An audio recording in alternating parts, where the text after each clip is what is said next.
안녕하세요. 오늘은 우리가 한 번쯤은 들어봤을 질문. 정부가 돈을 줄 때 모두에게 줘야 할까? 아니면 가난한 사람에게만 줘야 할까?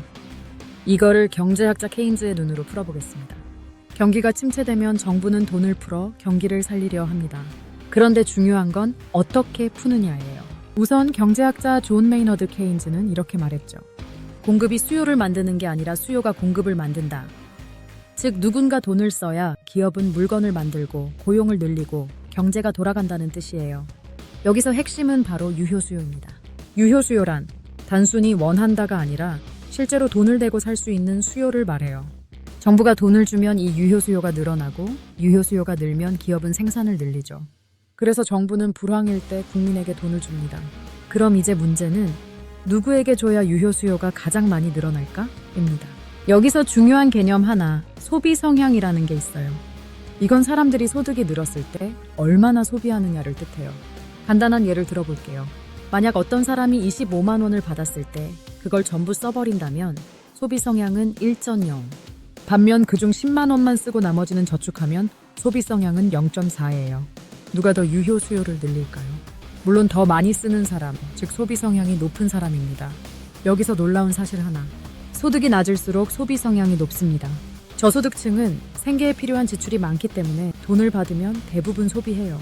반면 고소득층은 여유가 있어서 일부만 쓰고 나머지는 저축하거나 투자해요.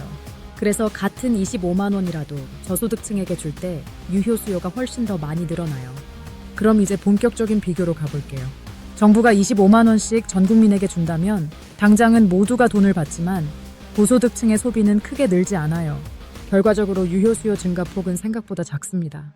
게다가 전 국민에게 줄 경우 전체 지급 금액은 엄청나게 커지죠. 이렇게 갑자기 총수요가 폭발하면 공급이 따라가지 못하고 물가만 오르는 인플레이션이 발생할 수 있어요. 특히 지금처럼 공급망이 타이트하거나 생산 여력이 부족할 때는 더 위험하죠. 반면 그 25만 원을 저소득층에게만 집중 지원하면 어떻게 될까요? 소비 성향이 높아서 거의 다 소비로 이어지고 유효수요가 빠르게 늘어나며 같은 예산으로도 더 큰 경기 부양 효과가 납니다. 게다가 전체 지급액도 줄어드니 물가 부담도 덜하고 재정 효율성도 높아지죠.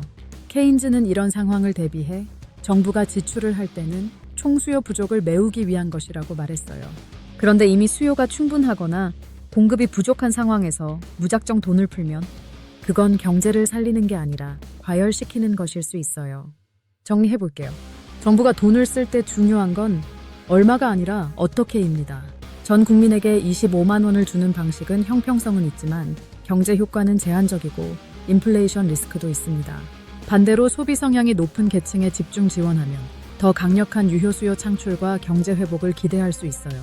여러분은 어떻게 생각하시나요? 전 국민에게 똑같이 주는 게 더 나을까요? 아니면 소득이 낮은 사람에게 더 많이 주는 게 맞을까요? 댓글로 여러분의 생각을 들려주세요. 우리는 다음 이야기에서 또 만나요. 감사합니다.